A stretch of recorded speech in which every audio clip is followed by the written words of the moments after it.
The notification lit up my phone, and I knew, even before reading it, that my life was about to implode. Dude, I'm so sorry. You need to see this. The message was from Tyler Brennan, my college roommate who now lived 3 states away. We talked maybe twice a year. The fact that he was texting me in the middle of the night sent ice through my veins. I was in the guest bedroom. Had been for the past week, actually, ever since Melissa told me she needed space to think about us. 22 years of marriage, 2 kids in college, and suddenly she needed space. I'd been walking on eggshells, trying to figure out what I'd done wrong, replaying every conversation, every missed anniversary dinner, every time I'd chosen overtime at the firm instead of date night. The attachment loaded slowly, my hands already shaking. It was a screenshot from some social media app I didn't recognize, one of those temporary photo things the kids used. But I recognized my wife immediately. She was at a restaurant I'd never seen before, somewhere upscale with mood lighting and expensive-looking cocktails. That wasn't what made my stomach drop. It was the man sitting across from her, his hand covering hers on the table.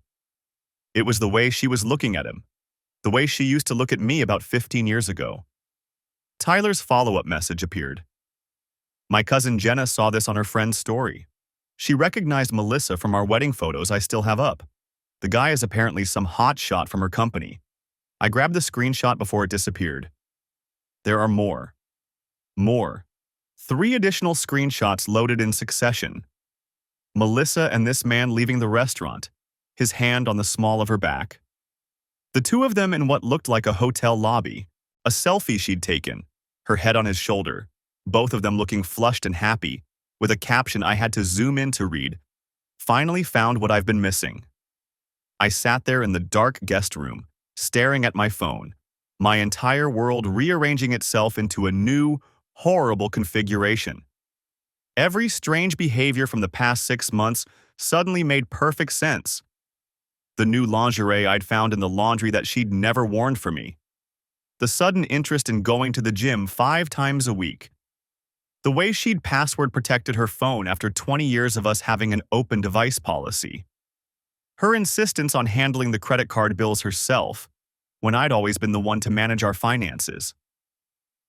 Space to think about us. She wasn't thinking about us. She was making room for him. I checked the timestamp on Tyler's screenshots. They were from tonight. Well, yesterday evening now, Monday night. The same Monday night Melissa had told me she was going to her book club and wouldn't be home until late. I'd actually felt guilty for feeling relieved because it meant I could work on the Patterson case without her sighing dramatically about me bringing work home. My phone buzzed again. Tyler. Want me to call? I typed back, "No, thanks for telling me. I'll handle it." But I had no idea how to handle it. My mind was racing, jumping from shock to rage to humiliation and back again.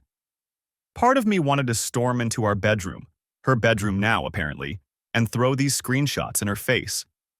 Demand answers. Demand to know how long this had been going on, who he was, whether she loved him, whether our entire marriage had been a lie. The smarter part of me, the part that had spent 28 years as a corporate attorney, knew better. Evidence, documentation, strategy. I forwarded the screenshots to my personal email, then to a cloud storage account Melissa didn't know about. I checked our cellular account. Thank God I'd never removed myself as the primary holder, and downloaded 6 months of her phone records. Then I logged into our bank accounts. What I found made my hands clench into fists. A credit card I didn't recognize, in her name only, opened 4 months ago. I couldn't see the charges, but I could see the payments she'd been making from our joint savings account. $2,000 a month, like clockwork. Money I'd assumed was going toward the kitchen renovation she kept talking about. I pulled up our main credit card next, the one I thought she'd been handling. Charges at restaurants I'd never been to, always for 2 people based on the amounts. A charge at a hotel in downtown Austin, the Fairmont. On a weekend she'd told me she was visiting her sister in Houston. Flowers from an expensive boutique, sent to an address I didn't recognize. A jewelry purchase at Tiffany's for $1,800. I'd never seen any new jewelry. My wife of 22 years had been living a completely separate life, and she'd been financing it with our money. The rage that swept through me was cold and calculating, nothing like the hot anger I'd expected. This wasn't just an affair. This was systematic deception. Financial fraud. She'd looked me in the eye every single day. Let me apologize for whatever imaginary wrong she'd implied I'd committed. Let me sleep in the guest bedroom like a scolded child, all while she was out there playing house with someone else on our dime. I opened a new document on my laptop and started typing.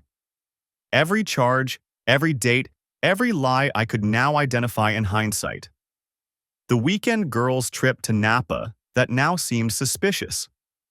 The conference in Denver she'd insisted on attending alone. The sudden need for a new car, which she'd wanted titled in her name only. By the time the sun started rising, I had a timeline that made me sick. This had been going on for at least 8 months, possibly longer. 8 months of "I love you" every morning. 8 months of family dinners and discussions about our retirement plans. 8 months of her sleeping beside me while planning her exit. At 6:15 a.m., I heard the shower start running in the master bedroom. Melissa was up, starting her day like nothing was wrong, like she hadn't just been photographed all over social media with her lover. I saved my document, backed it up in 3 different locations, and got dressed. It was time to see exactly who I'd been married to all these years. The shower started at 6:15, right on schedule. I sat in the guest bedroom with my laptop still open, the spreadsheet of her lies glowing in the morning light, filtering through the curtains. My phone showed 3 folders now: screenshots, financial records, timeline. Everything organized, dated, cross-referenced. I heard her moving through the bedroom, opening drawers. The familiar sounds of her morning routine: hairdryer, closet door. The small noises of a woman getting ready for another day of deception. My hands had stopped shaking somewhere around 4 a.m. The initial shock had burned off, leaving something colder behind. I'd spent 28 years as a corporate attorney. I knew how to build a case. I knew how to find weaknesses.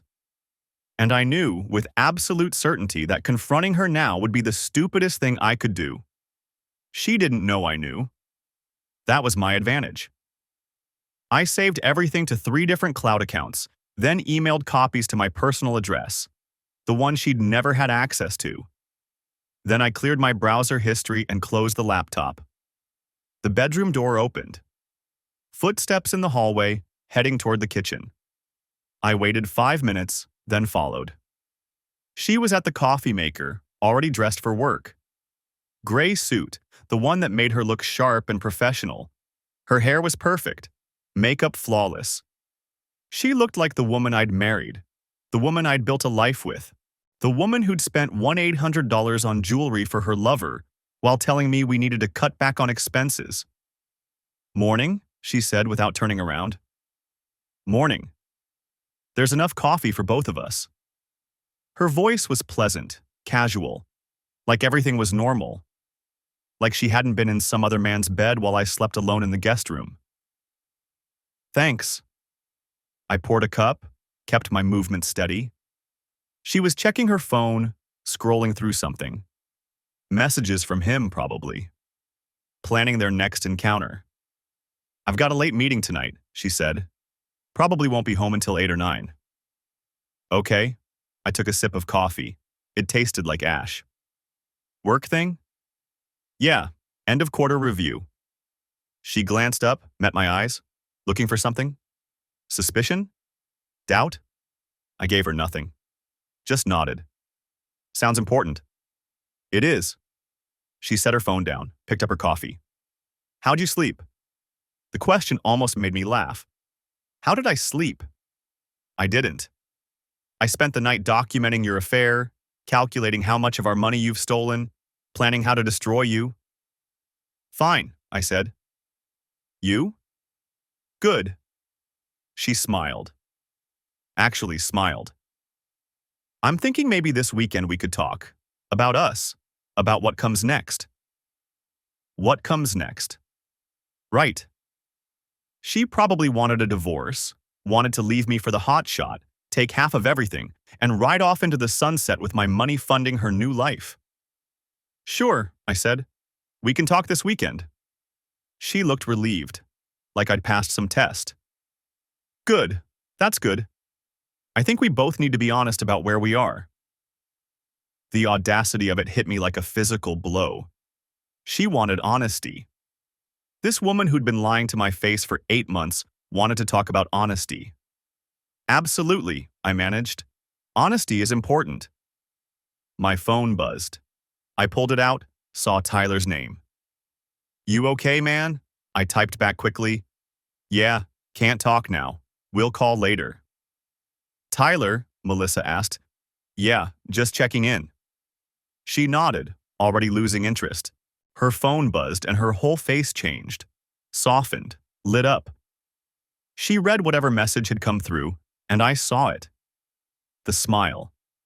The same expression she'd had in those screenshots, looking at him. She'd never looked at me like that. Not in years. Maybe not ever.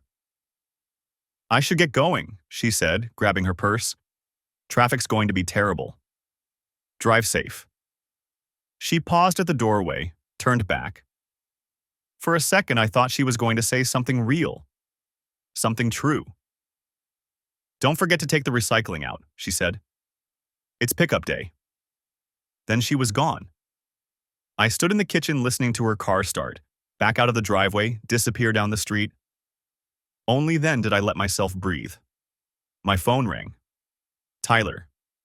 Hey, I answered. Dude, I've been up all night worried about you. What's happening? I'm okay. I walked back to the guest bedroom, closed the door. I didn't confront her. What? Why not? Because I'm not an idiot. I sat down at the desk, opened the laptop again. I spent the night gathering evidence, financial records, timeline, everything. She's been at this for at least 8 months, maybe longer. Jesus. There's a secret credit card. She's been taking $2,000 a month from our savings. Hotels, restaurants, jewelry. It's all documented now. Tyler was quiet for a moment. What are you going to do? I need a lawyer, not someone from my firm. This needs to be separate. Someone who specializes in high-asset divorce. You're really doing this? She's already doing it, I said. She told me this morning she wants to talk this weekend about what comes next. She's going to ask for a divorce, Tyler. She's probably been planning this for months, getting everything lined up with him, making sure she's got her exit strategy ready.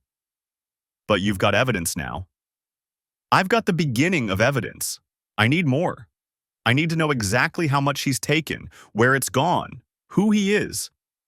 I need phone records, more financial documentation. I need to know if she's been hiding other assets. The lawyer in me was taking over, pushing the devastated husband into a back corner where he couldn't interfere with what needed to be done. I know a guy, Tyler said.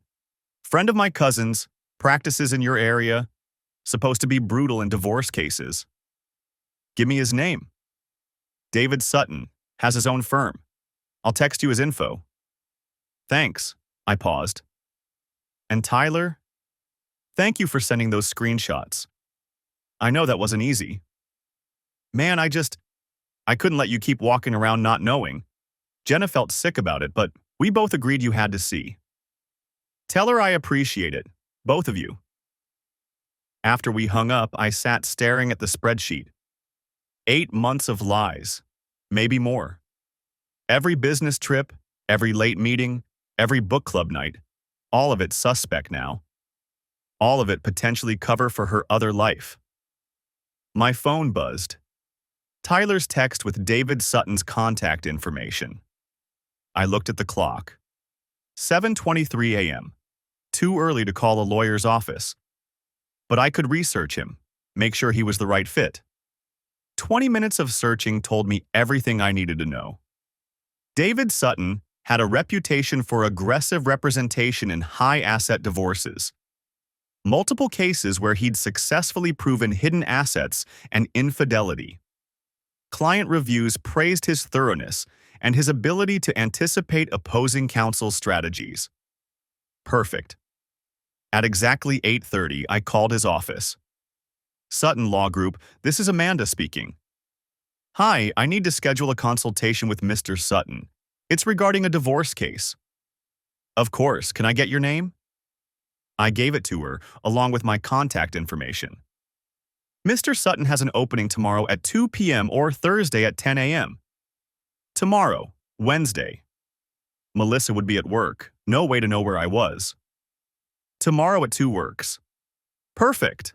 I'll send you a confirmation email with the address and some intake forms to fill out before your appointment. Is there anything specific you'd like me to note for Mr. Sutton? I thought about the screenshots, the financial records, the 8 months of systematic deception. Tell him I have extensive documentation, I said, and that time is a factor. I'll make a note. We'll see you tomorrow at 2 p.m.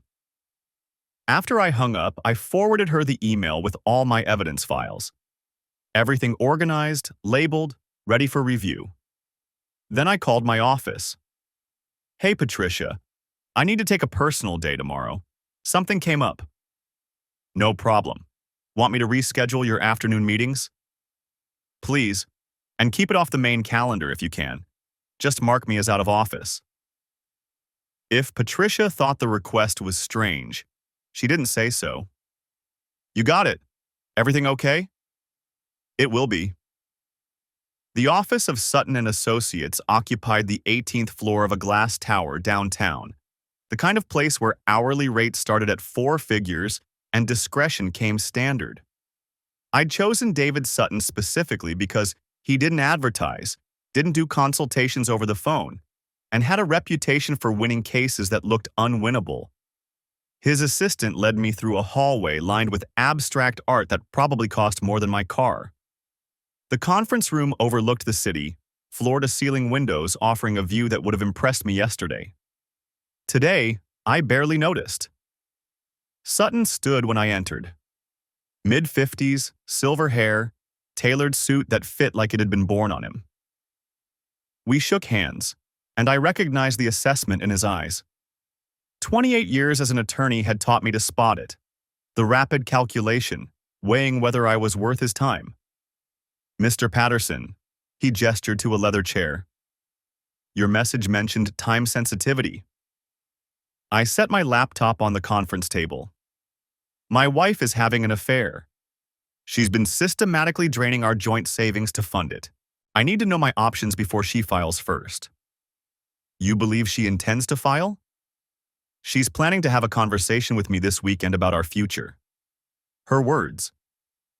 I opened the laptop, pulled up the spreadsheet I'd created at 4 a.m. I'd prefer not to walk into that discussion unprepared. Something shifted in Sutton's expression.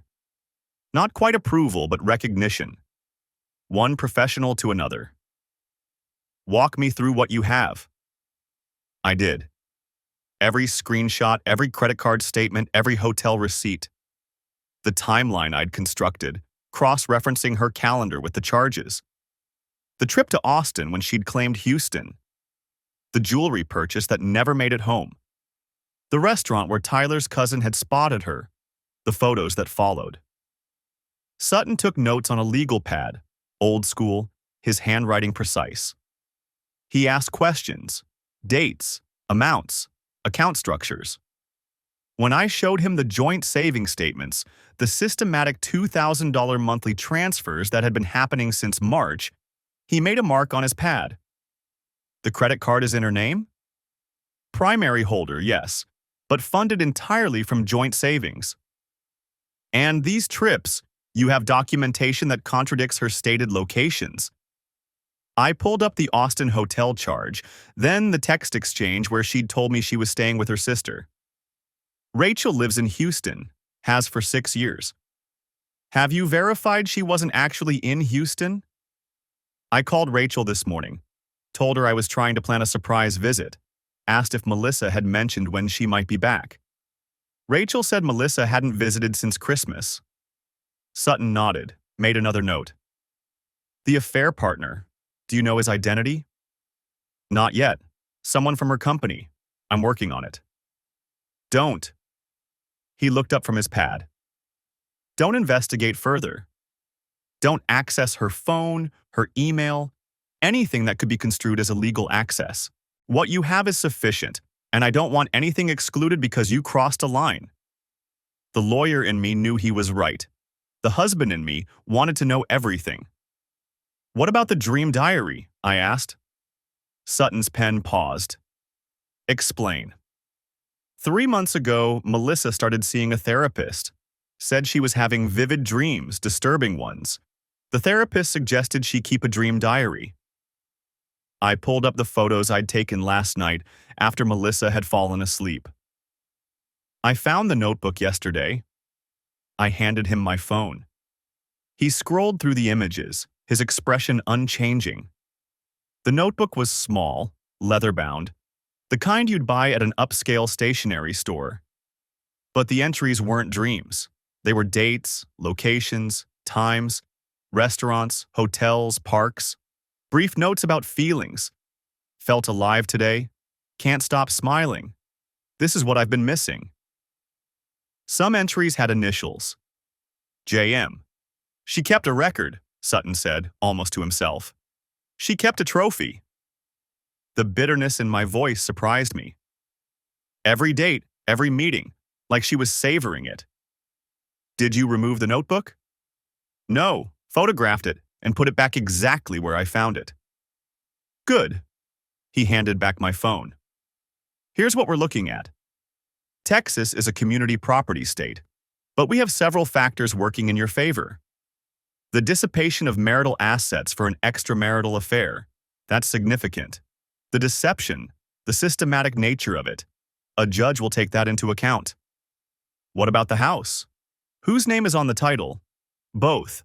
We bought it 12 years ago. Children? 2. Both in college, both over 18. Sutton made more notes. That simplifies custody issues. What about retirement accounts?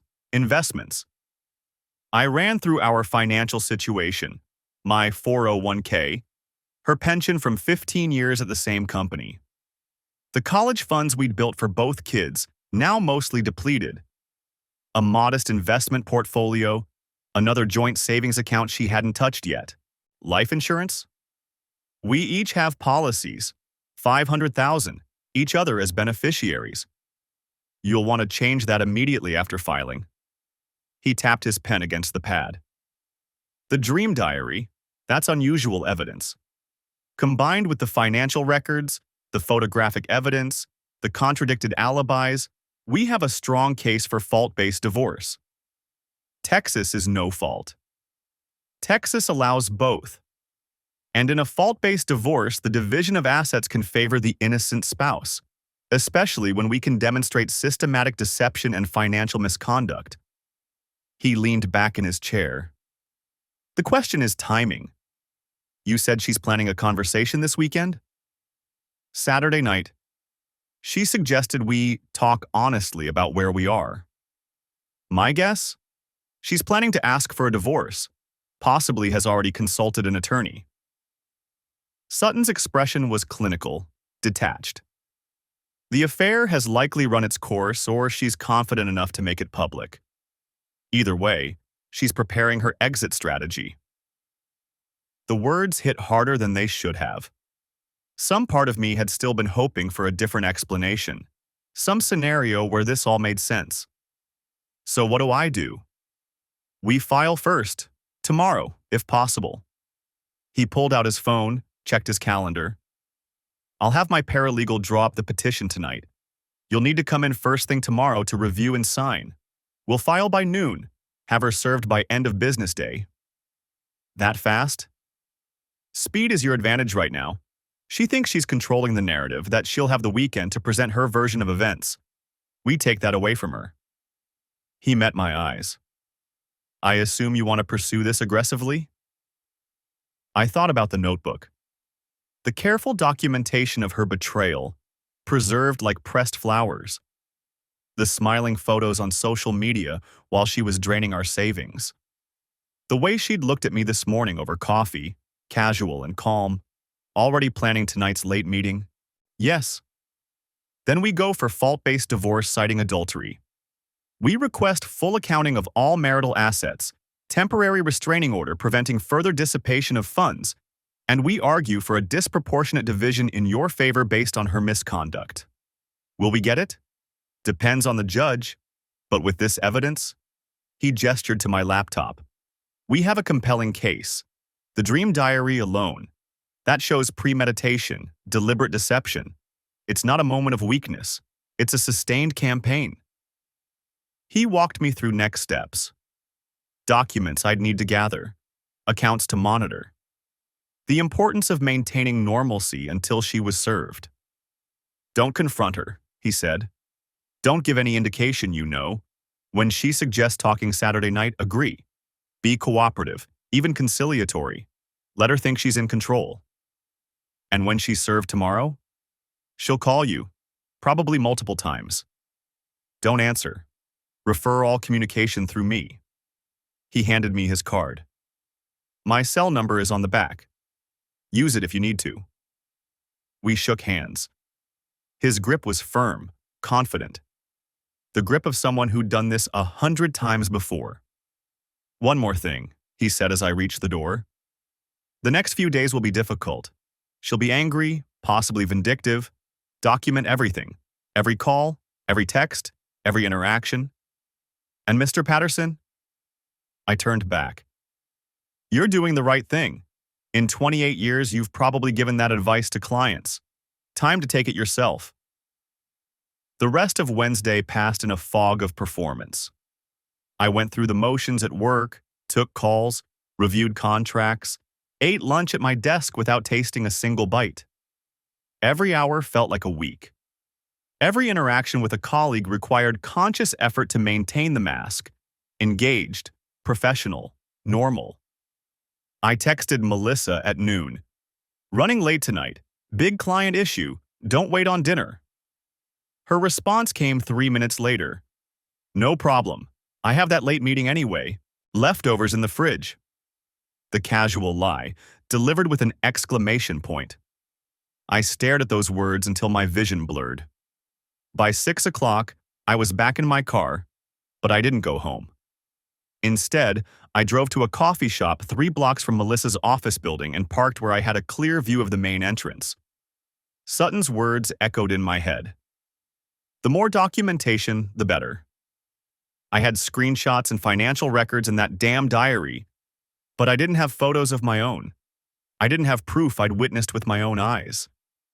The rational part of me knew this was unnecessary. Sutton had everything he needed. But the rest of me, the part that still couldn't quite believe my wife of 22 years was capable of this level of deception, needed to see it. Needed confirmation that would obliterate any last shred of doubt. I waited 43 minutes. At 6:47, Melissa emerged from the revolving doors. She wasn't alone. He was tall, maybe 6'1", with dark hair styled with too much product. Expensive suit, no tie, top button undone in that calculated casual way. Mid-30s, I'd guess. Young enough to still have that hungry edge, old enough to have climbed a few rungs. He said something that made Melissa laugh. That full-throated laugh I used to think was reserved for genuinely funny moments. Her hand touched his arm, lingered there. They walked to the parking garage together. Close but not touching. Practiced. They'd done this before, knew exactly how to look like colleagues leaving work at the same time. Nothing to see here. I pulled out my phone and took 3 photos. The quality wasn't great in the fading light, but it was clear enough. Melissa in her burgundy coat. Him in charcoal gray. That hand on his arm. They disappeared into the garage. I waited, engine running, until a silver Audi emerged 6 minutes later with both of them inside. Him driving.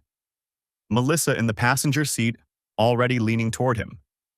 I didn't follow. I'd seen enough. The drive home took 20 minutes. I sat in the driveway for 5 more, gripping the steering wheel, breathing slowly through my nose. In through the nose, out through the mouth. A technique some therapist had taught me years ago for managing courtroom stress. It wasn't working. The house was dark except for the porch light Melissa always left on. I let myself in, microwaved the leftover chicken she'd mentioned, and ate it standing at the kitchen counter. It tasted like cardboard, but I forced it down anyway, maintaining routines, playing the part. I was in the guest bedroom by 8:30, laptop open, going through the dream diary again, reading between the lines now that I knew what I was looking at.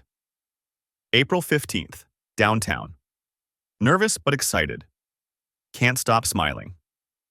That was a Thursday. I'd been in Dallas for a deposition. She'd told me she was having dinner with her book club. May 3rd, his place. Finally. Everything I imagined and more. I'd worked late that night. She'd texted me around 9. Going to bed early, long day, love you. June 22nd. Napa was perfect, waking up next to him. This is what happiness feels like. Napa, the wine country trip with her college friends. I'd encouraged her to go, thought she needed time with her girlfriends. Transferred an extra $500 into her account for spending money. My phone buzzed. Melissa. Meeting running late. Don't wait up. Love you. 9:17 p.m. Right on schedule. I didn't respond. Instead, I opened my email and found the message Sutton had sent at 4:32 that afternoon. Subject line, tomorrow's schedule. The body was brief. Filing at 8:30 a.m. Process server will deliver to her office by 3 p.m. Recommend you be unreachable during business hours. We'll call you when it's done. Unreachable. That was the word he'd used. As if I might be tempted to warn her, to give her a heads up, to somehow soften the blow. He didn't know me very well yet. I replied, understood. I'll be available by phone after 3 hours. Then I forwarded the 3 photos I'd taken outside her office, along with a brief explanation of what I'd witnessed. Sutton's response came within minutes. Received. Adding to file. Get some rest. Rest. Right. I lay in the guest bed, my bed now, apparently, and stared at the ceiling. The house was too quiet. No TV noise from the living room where Melissa usually watched her evening shows. No footsteps overhead. Just silence and the occasional creak of settling wood. Somewhere across town, my wife was with him. In his bed, probably.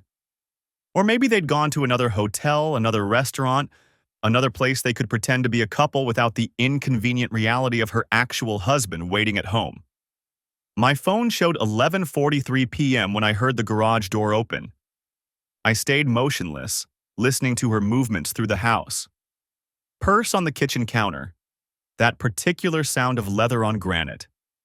Heels clicking across hardwood, then muffled on the stairs. Water running in the master bathroom. The familiar routine of her getting ready for bed, except nothing about it was familiar anymore. Every sound was tainted now, recontextualized. Was she showering him off? Washing away evidence? She didn't come to the guest room, didn't check on me. Why would she? I was just the husband, the reliable constant, the man who'd be there tomorrow and the day after and the day after that. The man who paid the mortgage and transferred money for wine country trips and slept in the guest bedroom without complaint. I pulled up the calendar on my phone. Thursday, November 16th. Tomorrow. In less than 9 hours, Sutton would walk into the courthouse. In less than 18 hours, a process server would hand my wife a petition for divorce in front of her colleagues, her boss, maybe even him. The thought should have brought satisfaction.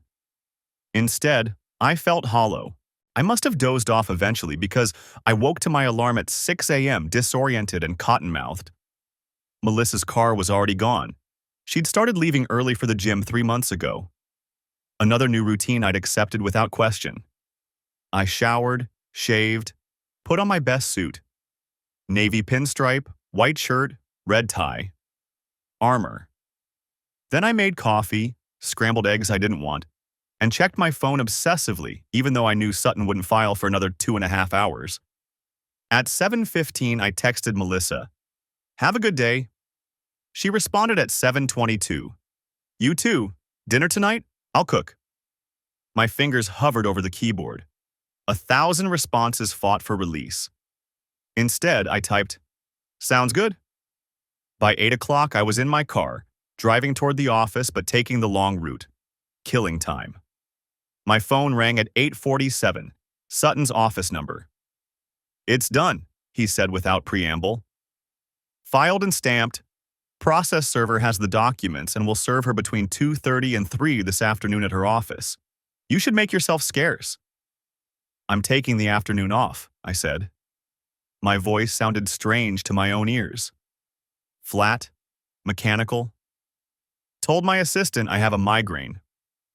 "Good. She'll likely try to call you, multiple times. Don't answer. Don't respond to texts. Let her sit with it. We'll schedule a call for tomorrow morning to discuss next steps." "What about tonight?" "She'll come home eventually." A pause. "That's your call. Legally, it's still your house, but I'd recommend staying elsewhere. A friend's place, a hotel. Let things cool down." "She can have the house tonight," I said. "I'll get a hotel." "Smart. I'll be in touch tomorrow." "And Mr. Patterson?" Another pause. "Today's going to be hard, but you're doing the right thing." I ended the call and pulled into my office parking garage. The morning crawled by in a haze of pointless busy work. I couldn't focus on anything substantive, so I organized files, responded to low-priority emails, reviewed documents I'd already reviewed twice. At 2:15, I told my assistant I needed to leave. Migraine, just like I'd planned. She made sympathetic noises and promised to reschedule my afternoon appointments. I was in my car by 2:23, driving nowhere in particular, when my phone rang at 2:51. Melissa. I let it go to voicemail. She called again at 2:53, then 2:55, then 2:58. At 3:04, the texts started. "Call me now." "What the hell is this? You can't be serious. Call me." I turned my phone face down and kept driving. The phone buzzed again. Another call from Melissa. I watched it vibrate across the desk in the guest bedroom, her name flashing on the screen like an accusation. 17 calls in the past 3 hours. I'd counted. I let it go to voicemail. David had been clear. No contact until we controlled the narrative. Every conversation was an opportunity for her to manipulate, to explain away, to turn things around. 28 years as an attorney had taught me the same lesson I was now living. The first person to tell their story usually wins. The phone finally stopped buzzing. 30 seconds later, a text appeared. "Please, we need to talk. I can explain everything." I stared at those words. Explain everything. As if there was some explanation that would make the past 8 months acceptable. Some context that would transform systematic deception into something forgivable. Another text followed immediately. "This isn't what you think. Please call me." My hands tightened around the phone. Part of me, the part that had loved this woman for 22 years, that had built a life with her, wanted to believe there was an explanation. That same stupid part that had accepted every lie, every excuse, every late night at the office. The smarter part, the part that had spent the past week reviewing credit card statements and hotel receipts, knew better. I opened my laptop instead. The divorce filing was public record now, searchable in the county database. I pulled it up, reading through the language David had crafted. Clinical, precise, devastating. Plaintiff alleges that defendant has engaged in an ongoing extramarital affair, committing adultery in violation of the marital covenant. Plaintiff seeks dissolution of marriage on fault-based grounds. It went on. 3 pages of legal language that reduced our marriage to a contract violation. David had included enough detail to establish grounds without revealing all our evidence. Strategic ambiguity, he'd called it. Let her wonder what we knew, what we could prove. My phone lit up again. Not a call this time. A text from an unknown number. This is JM. We should talk. This doesn't have to get ugly. I read it twice, feeling something cold settle in my chest. The affair partner, reaching out directly. The arrogance was almost impressive. I took a screenshot and forwarded it to David with a single word. More. His response came within minutes. Don't respond. Forward any additional contact. This is good for us. Shows coordination between them. I set the phone down and walked to the window.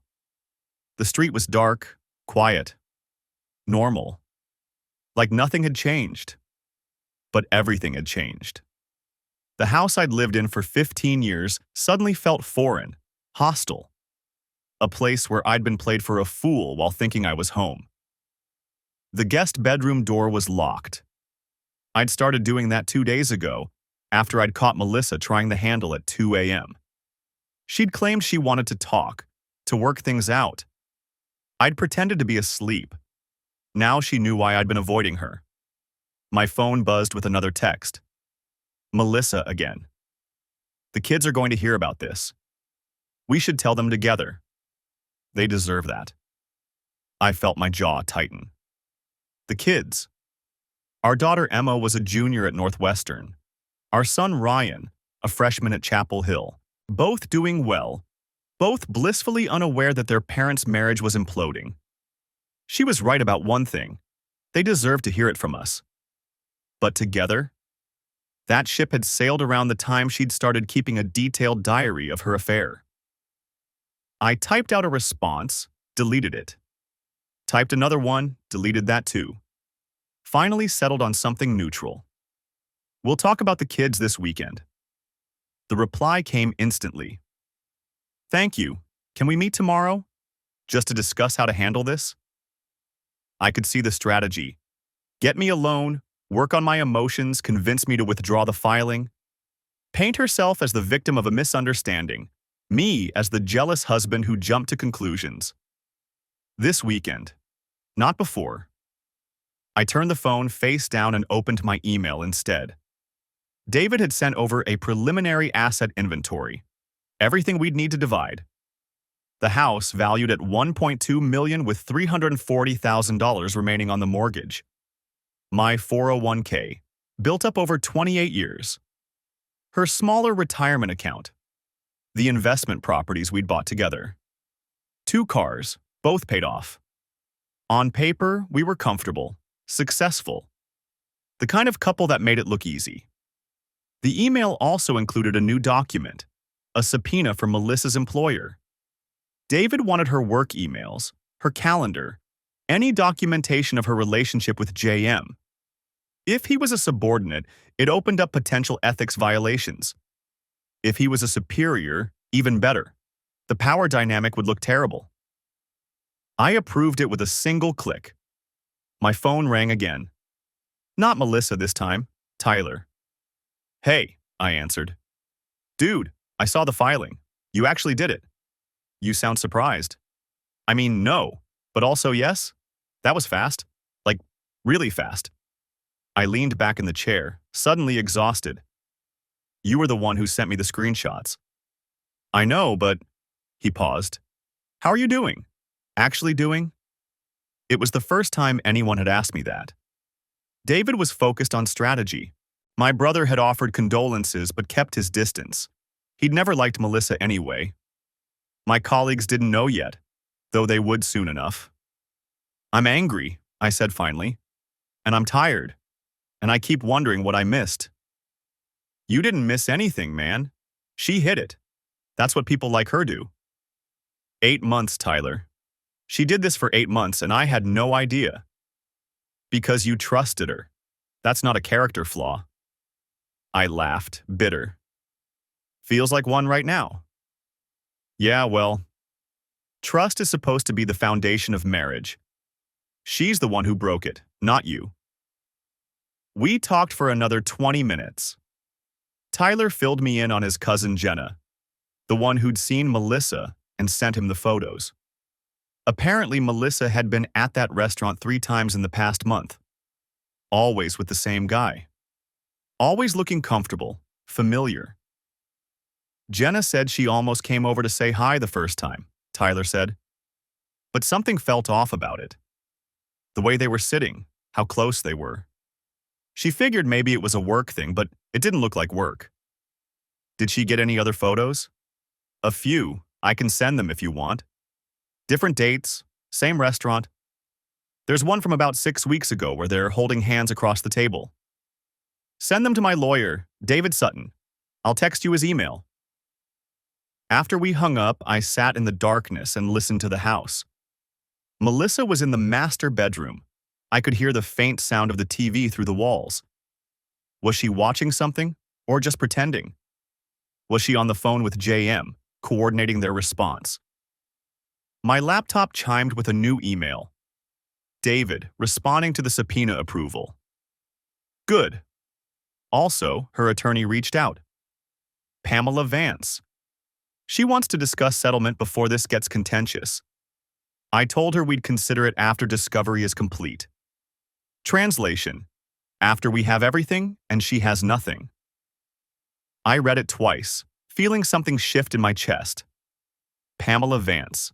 I knew that name. She specialized in high-asset divorces, usually representing wives, expensive, connected, smart. So Melissa had already hired someone, which meant she'd been preparing for this. Maybe not this week, but soon.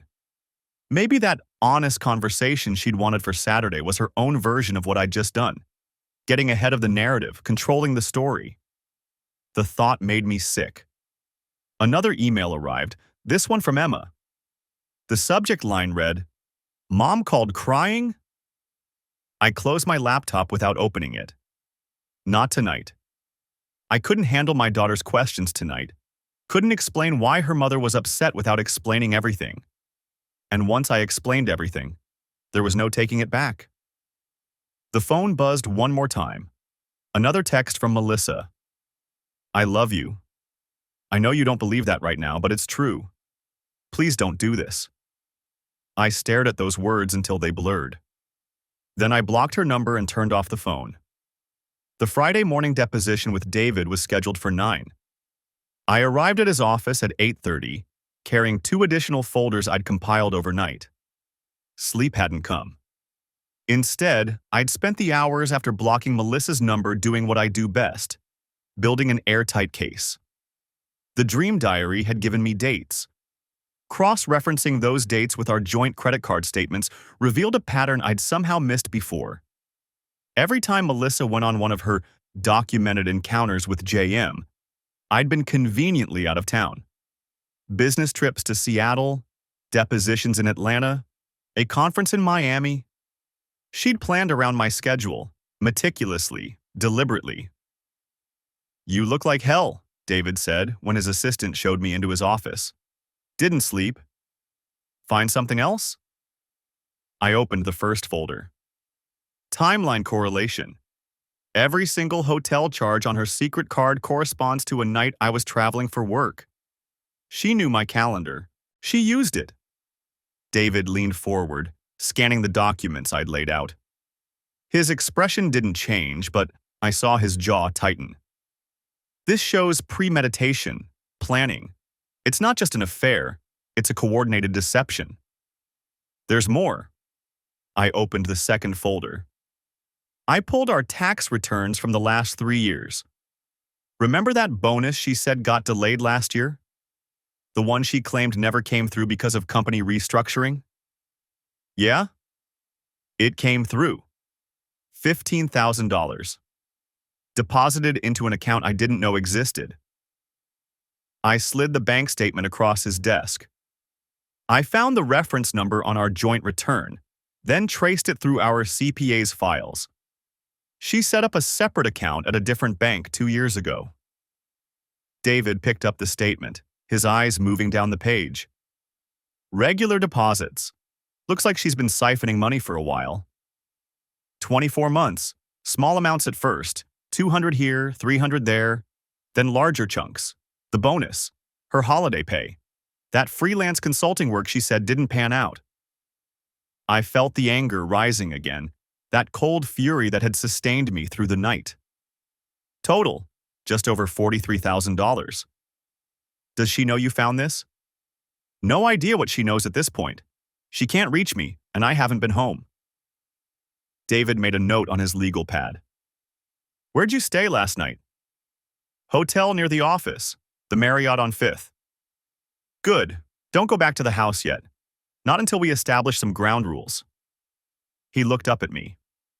Her attorney's going to push for temporary support, exclusive use of the marital residence, probably claim you abandoned the home. I didn't abandon anything. She's the one who… I know. But Pamela Vance is going to spin this however she can. We need to be smart. He tapped the bank statement. This hidden account is leverage. She's been committing financial fraud within the marriage. That plays in our favor for asset division, possibly even for criminal charges if we want to go that route. I hadn't considered criminal charges. The thought sat heavy in my chest. Not guilt, exactly, but a recognition of how far this had spiraled in less than 72 hours. Tuesday night I'd been sleeping in the guest room, confused and apologetic. Friday morning I was discussing felony charges against my wife. Let's hold that option, I said, but I want her to know it exists. David smiled, thin and sharp. Now you're thinking like a lawyer instead of a husband. I'm not sure I'm still a husband. Legally you are, for now. He pulled out a fresh legal pad. Let's go through everything again. I need exact dates, amounts, every detail you can remember. Vance is going to come at us hard in discovery, and I want to be 3 steps ahead. We spent the next 2 hours going through everything. The dream diary entries, cross-referenced with credit card charges and my travel calendar. The hidden bank account and its deposit history. The screenshots Tyler had sent, which I'd backed up in 3 separate locations. The witness statement from building security showing Melissa and JM leaving together multiple times over the past 6 months. David had subpoenaed that Thursday afternoon. What about the kids? David asked around 11. Emma emailed Wednesday night. Said Melissa called her crying. Did you respond? Not yet. I don't know what to say. Say nothing about the case. Nothing about the evidence. Just that you love them and this is between you and their mother. He set down his pen. They're adults. They're going to form their own conclusions. But don't poison that well. It'll come back on you. I nodded, though the advice felt hollow. Emma and Ryan deserved to know the truth. They deserved to understand why their father had blown up their mother's life with divorce papers served at her office. But David was right. There was a strategic way to handle this, and an emotional way. I'd spent 28 years learning to separate the two. One more thing, David said. I got a call from Vance's office this morning. She wants to meet. Informal discussion before we start formal discovery. What did you tell her? That I'd check with my client. He leaned back in his chair. Normally, I'd say these meetings are a waste of time. Posturing, fishing for information, trying to gauge how much fight we've got. But given what you found, given how quickly this is moving, might be worth hearing what they have to say. They want to settle. Probably. Question is, on what terms? David's expression was unreadable. You've got her dead to rights on the affair, the financial deception, the hidden assets. She's looking at a fault-based divorce in a state where that matters for asset division. Her best move is to negotiate now, before this gets uglier. It's already ugly. Trust me, it can get worse. Discovery, depositions, trial testimony, all of it public record. Her affair partner's identity becomes public. His employer gets involved. There could be ethics violations, workplace harassment claims if there's any power differential. He paused. Is JM her supervisor? I don't know. I know he works at her company, but I don't know the reporting structure. Find out. If he's in her chain of command, that's another angle. Most companies have fraternization policies, especially regarding supervisor-subordinate relationships. David made another note. I'll have my investigator look into it. You have an investigator? I have 3, best in the city. He glanced up at me. This is what you're paying for, not just legal strategy, complete case development. We're going to know everything about JM, about Melissa's financial situation, about any other assets or accounts she might be hiding. By the time we're done, there won't be any surprises. My phone buzzed. Unknown number. I declined the call. Her? David asked. Probably, or JM again. He texted you? Thursday night. Said, this doesn't have to get ugly. I pulled up the message and showed David. His expression darkened. That's a threat. Veiled, but still a threat. He grabbed his phone and took a picture of my screen. Forward that to me. I want documentation of any contact he makes. You think he'll try again? Depends how desperate he gets. If his employer finds out, if there are professional consequences, yeah, he might get stupid. David set down his phone. Which is why you don't engage. Any contact from him, from her, from anyone associated with this case, you document and send to me. No responses, no exceptions. Understood? Good. He checked his watch. Meeting with Vance is set for 2 o'clock if you want to do it. Her office, neutral ground. I'll be with you the whole time, and you don't say anything unless I clear it first. This is just reconnaissance, seeing what they're willing to offer, what their strategy looks like. I thought about Melissa, probably sitting in Vance's office right now, spinning her version of events. The neglected wife, the distant husband, the marriage that had died years ago. She'd leave out the 8 months of hotel rooms and the $43,000 in hidden accounts. She'd make herself the victim. Let's do it, I said. I want to see what story she's selling. The meeting with Pamela Vance lasted 17 minutes. She'd set it up in one of those conference rooms designed to intimidate. All glass and chrome, panoramic city views, leather chairs that probably cost more than most people's monthly rent. Melissa sat at the far end of the table, eyes red-rimmed, tissue clutched in one hand. The performance was almost convincing. Almost. Vance opened with the expected pitch. Her client was devastated. The marriage had been struggling for years. Melissa had made mistakes. She wasn't denying that.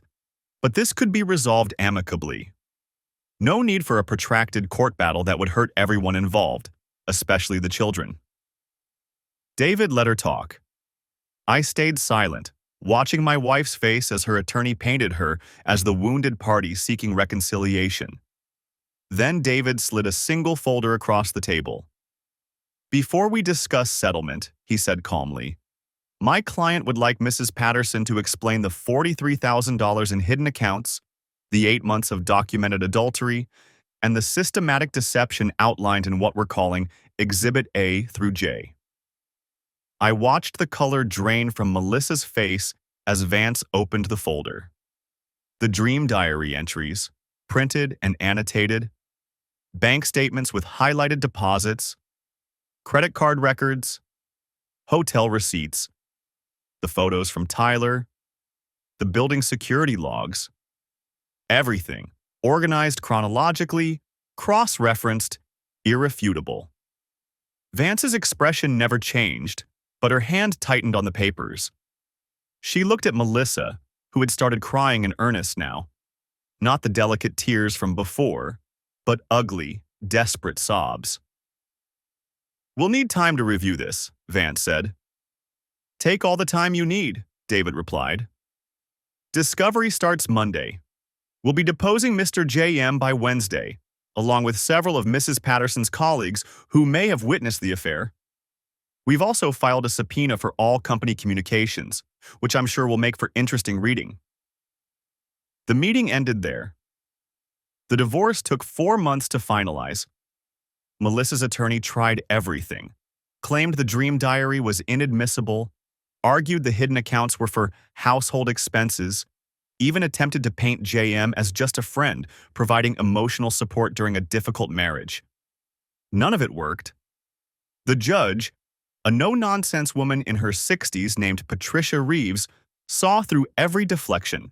When Melissa tried to claim she deserved half of everything despite her conduct, Judge Reeves actually laughed. "Mrs. Patterson," she said, peering over her reading glasses, "you spent 8 months conducting an extramarital affair funded by marital assets while your husband slept in a guest room believing he was somehow at fault. You hid over $40,000 in separate accounts.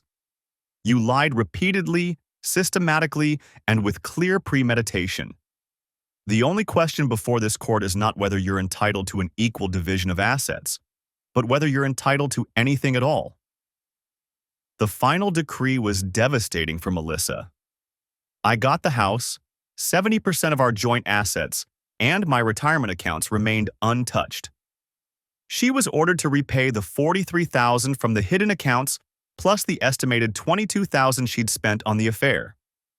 Her own retirement account was split to compensate me for the marital funds she'd misappropriated. JM, whose full name turned out to be Jeremy Mitchell, lost his job 2 weeks after his identity became public. Turns out he was indeed Melissa's direct supervisor, which violated company policy. His wife, I hadn't known he was married, filed for divorce the same day. Melissa moved into a one-bedroom apartment across town. Last I heard, she and Jeremy lasted about 6 weeks after the dust settled. Apparently, an affair loses its appeal when it's no longer a secret. Emma and Ryan were angry at first, at me, for destroying the family. But I'd followed David's advice and said nothing. Just told them I loved them and that the truth would become clear in time. It did. Emma found her mother's dream diary during a visit, read it cover to cover, and called me in tears to apologize. Ryan took longer, but eventually he asked to see the court documents. After that, he stopped returning Melissa's calls for 3 months. I don't take pleasure in their pain. They're casualties of their mother's choices, and that's not something I wished for. But I won't lie and say I didn't feel vindicated when they finally understood what had really happened.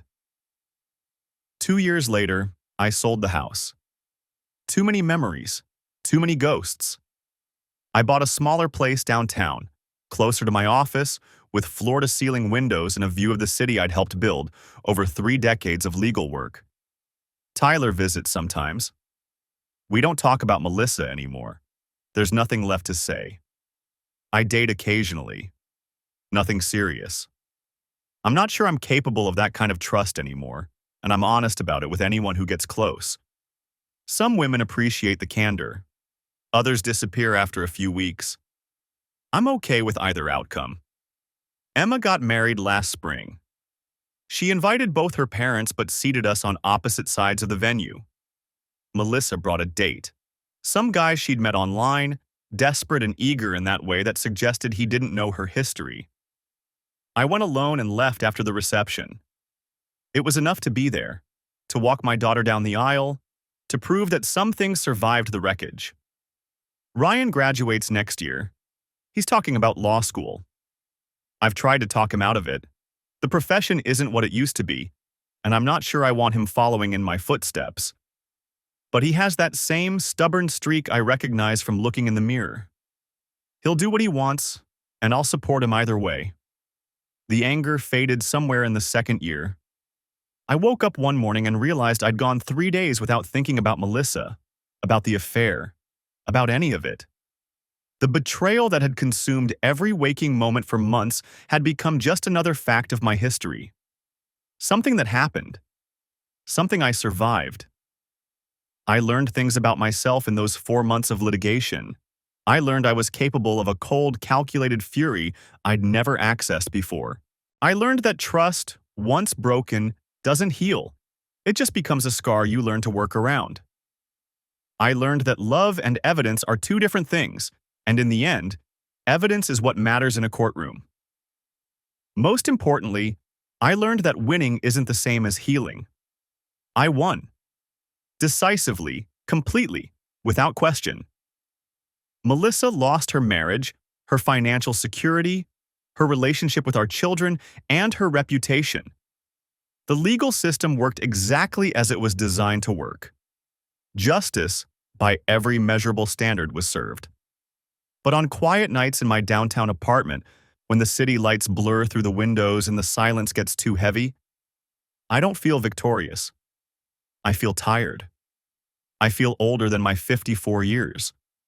I feel like a man who spent 22 years building something that turned out to be constructed on sand.